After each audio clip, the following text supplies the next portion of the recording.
नमस्कार. महाराष्ट्र पोलीस प्रहरीच्या माध्यमातून आपल्या पत्रकार ऑफिसमध्ये अर्ज केला होता. त्यांच्या खाजगी सावकारासंदर्भात सोनं गहाण ठेवल्याबद्दल त्यांचं सोनं गहाळ झाल्यामुळं तर आपण सहाय्यक निबंधक अकलूज ह्या कार्यालयाला 20/1/2026 मध्ये सहाय्यक निबंधकाला पत्र दिलं होतं. तसं आपण पोलीस स्टेशनला पण कळवलं होतं, SP साहेबांनाही कळवलं होतं. त्याच्यावर ह्यांनी कमीत कमी आज 4 ते 5 महिने झाले. आरोपींना शक्यतो सहाय्यक निबंधकाच्या इथं पाठबळ भेटतो का असं वाटायला लागले आणि गोरगरिबाला न्याय मिळेल का नाही ही पण जरा चिंताजनक विषय वाटतो आहे. कारण 5-5, 6-6 महिने झाले फिर्यादी येतो, आरोपीला नोटीस पाठवलं म्हणून सांगितलं जातं, पण आरोपी सतत गैरहजर. एक वेळेस आले, काय बोलले, विषय झाला. पण आम्ही त्या बाबतीत एक पत्र दिलं होतं 11/5/2026 रोजी. माहिती मागवली होती सहाय्यक निबंधकांना, पण ते माहितीसुद्धा पत्राची हे टाळटाळ करत आहेत.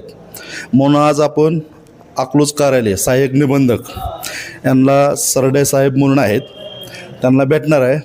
आपण दिलेल्या पत्राच्या त्याच्यावर कारवाई काय केली आणि आत्ता ते काय उत्तर देतात हे आपण जाणून घेण्यासाठी आतुरत आहेत. आता आपण भेटतोयच त्यांना. या सर येऊ का?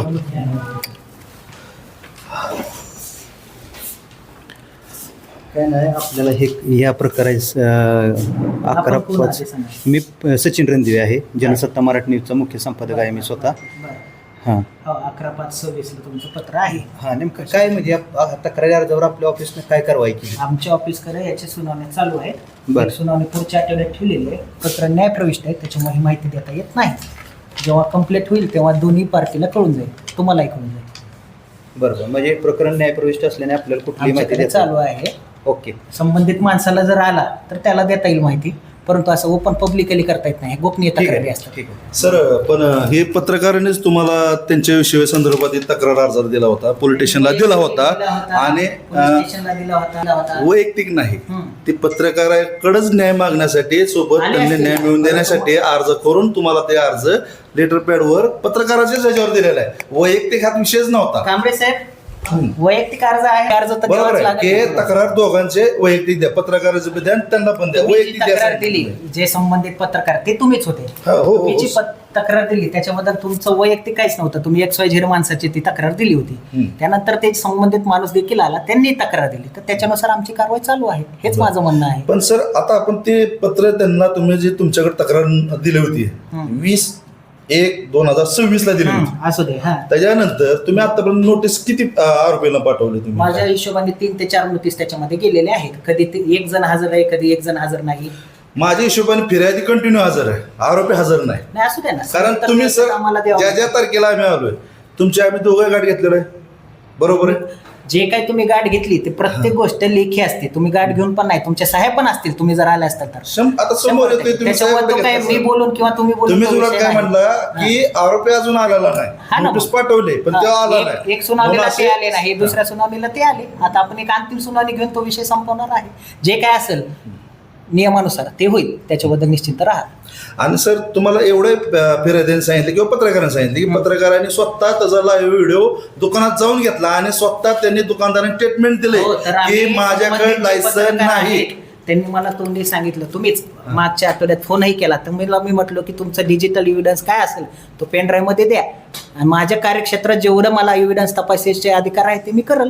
तुम्ही दिला का तो एव्हिडन्स दिला का संबंधित सर, पत्रकाराने? तुम्ही त्या दिवशी बोलला, हा, तुम्ही ह्याच्या आधी मला तुमच्या मोबाईल मध्ये दाखवला. 100% दाखवला. बरोबर आहे. तुम्हाला मला मोबाईल मध्ये दाखवून किंवा माझ्या व्हॉट्सअपला टाकून नसतो, 100% रेकॉर्डवर आलं पाहिजे. 100% बरोबर आहे का? 100% सर. हा. मग वैयक्तिक ऑफिशियल कॅपॅसिटी मध्ये माझ्या व्हॉट्सअपला टाकून काही फायदा नाही. नाही, बरोबर आहे. मागेही म्हटलं होतं, तर म्हटले आमचं काय आहे, आम्ही समोरासमोर बघू, संपलं तर कोण जे काय म्हटलं? असेल तो विषय. कोण म्हटलं सर समोरासमोर जो काय असं आहे. कोण म्हटलं? नाही, आम्हाला तुमचं म्हणणं तेच होतं की एकदा कोणाचं? त्यांना सुनावणीला बोलवू आपण, बरोबर. त्यानुसार आपण सुनावणीला बोलवलेलं आहे. हा. म्हणजे झाले. आम्ही असं म्हटलं का समोरासमोर बोलवा, हो, काय समोरासमोर त्याचं सुनावणीला म्हणजे एक बोलवा लक्षात म्हणून झालेला घ्या, विषय. आम्ही काय म्हटलं की त्याचं फिर्यादीचं म्हणणं की ना, पत्रकाराचं म्हणणं बरोबर काय आहे का होतं नाही? की तो काय बोलतोय बघा आणि जी बरोबर व्हिडिओ आहे का पुरामध्ये नाही? आहे हा. व्हिडिओ पुरामध्ये तर त्या दिवशी तुम्हाला तुम्ही आम्ही लेखी जी घेत होता सर. नेक्स्ट सुनावणी ठेवली त्याच्या आधी 8 दिवसाआधी तुम्ही फोन केल्यावर तुम्हाला म्हटलं तुम्हाला काय एव्हिडन्स द्यायचे द्या.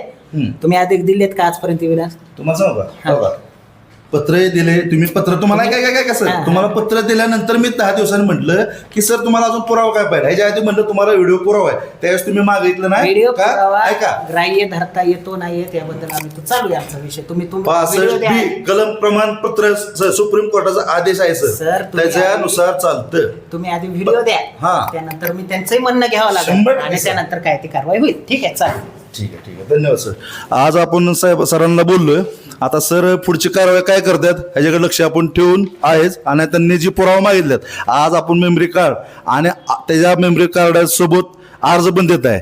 इथून पुढे बघू आपण आता किती दिवसांनी काय 7 दिवसापर्यंत आम्हाला मुदत नोटीस मिळेल. टाकलेली आहे पुढची सुनावणीची. मला वाटतं पुढच्या आठवड्यात आहे. बघू त्यानंतर काय होईल ते. सर म्हणतात नोटीस पाठवले फिर्यादी म्हणतो नोटीस आली नाही ना आरोपी म्हणतो अजूनपर्यंत मला नोटीस सापडत नाही आली नाही. कारण सर म्हणतात नोटीस पाठवली पण तिथपर्यंत जात नाही. कमीत कमी 30 किलोमीटरच्या अंतरावर नोटीस 10 दिवस आणि 8 दिवस लागतात. म्हणजे सुनावणीला आतापर्यंत कमीत कमी 5 महिने झाले. जर एखाद्या गोरगरिबांना न्याय मिळायचा असेल आणि अधिकाऱ्यांपाशी येऊन 5 महिने हेलपाटे मारत असेल तर गोरगरिबी येतील का हे आपण पुढचा विषय बघूच. जय महाराष्ट्र.